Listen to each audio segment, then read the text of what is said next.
휴먼 다큐 레전드 여행 드라마. 이 얼마나 아름다운 세상 걸어서 저 하늘까지 제이부 흐르는 강물처럼.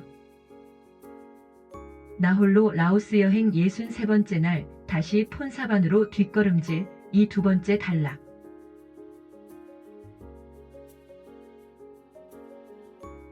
저만치 동네 꼬마 녀석들의 귀가 모습 옆으로 고작 경계를 구분하는 나무 토막만으로 길게 세워진 길가에 지불타리 너머에는 주인은 어디 가고 강아지가 주인 행세를 하고 있었고, 모퉁이 구멍가게 앞에는 어디로 가려 하는지 경운기에 올라탄 사람들이 북적거리고 있었다.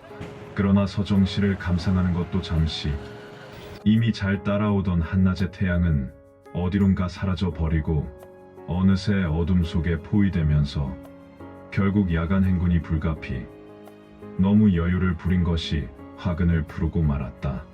앞불싸 지나가던 자동차가 가까운 경찰 초소에 저만치 뒤편 산악도로를 수상하게 생긴 사람이 걷고 있다고 신고해 버린 것이었다.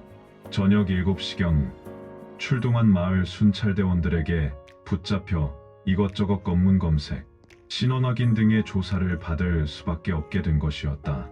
밤길을 걸었다는 이유만으로 무엇이 그리도 복잡한지 몸과 배낭 등 철저히 모조리 뒤집어 엎어서 검사를 마치고는 여권까지 요구. 어쩔 수 없이 혹시나 싶어 미리 준비한 여권 등의 신분증명서를 복사본으로 내밀었다. 그리곤 한국 여행객인데 원두막에서 졸다가 그만 버스를 놓치고 밤이 되어서 어떻게든 가까운 마을까지만 가려고 걸어가던 중이라고 피치 못한 사정을 이야기하면서 한 번만 너그러이 선처해달라고 간곡히 부탁을 했다. 그런데 알겠다며 금방 보내줄 것 같이 하더니 웬걸 어딘가에 전화를 한 후 잠시 기다리고 하더니 30분쯤 지나자 본서에 경찰차가 나타난 것이었다. 1단 차에서 내린 정복 경찰관들은 아예 이유불문 변명의 여지도 없이 막무가내 수갑까지 채워 경찰서로 연행을 하는 것이었다. 그렇게 경찰 초소에서 어제와 오늘 왔던 길을 모두 되돌아 약 50여 킬로미터를 뒷걸음쳐서 폰사반 시내에 위치한 경찰관서로 끌려가고 말았다.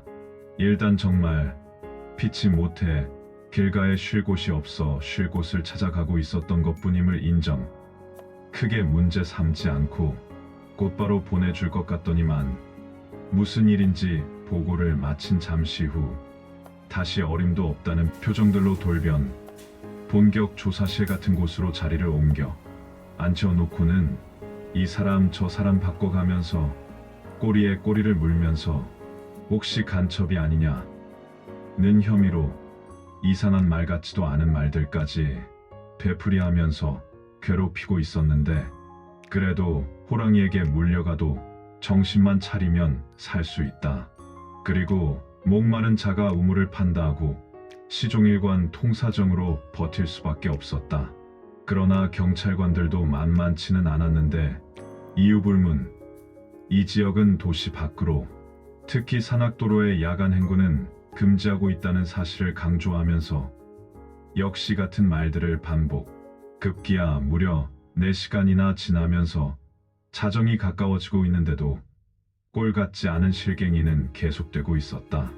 하지만 일관성 있는 답변에 어느 정도 웬만큼 조사는 마쳤는지 마무리를 하는 것 같이 보이면서 여권이 확인되면 보내준다고 하는데, 문제는 복사본 말고 원본을 내놓으라는 것이었다.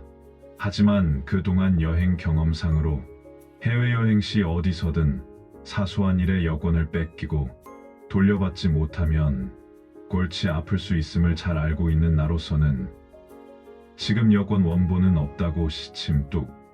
비자, 갱신 등의 이유로 BNTL 라오스의 수도 친구에게 맡겨놓고 왔다고 하면서 확인이 필요하다면 직접 한국 대사관에 확인해보라며 버틸 수밖에 없었다. 그렇게 한동안 말없이 서로가 눈치를 보는 신경전이 계속되면서 밤 12시가 훌쩍 지나고 있었는데 역시 복사본은 위조의 가능성이 크다며 다그치면서 이제 여권 원본을 확인을 구실로 계속 붙잡고 늘어지는데 하루 종일 바삐 걷다 보니 발은 퉁퉁 부어있고 제대로 먹지도 못해 뱃속은 아우성치고 추위까지 매섭게 파고들고 있어 지칠 대로 지쳐있는 나로선 마냥 난감하기만 했다. 그러나 눈치를 보니 계속 같은 말만 되풀이하는 표정들이 도저히 그냥은 보내줄 것 같지 않다는 생각 끝에 노골적으로 어쩌면 돈을 요구하는 것 같기도 했는데 마음 같아 선 얼른 주고 해결하고도 싶었지만 사실 내 형편이 형편인지라 줄 돈도 없었기에 어찌할 바를 모를 지경이었다. 그렇게 줄다리기는 계속되고 있었고 어떻게든 목마른 자가 우물을 판다고 우선은 먼저 말문을 열고 돌파구를 찾을 수밖에 없었다.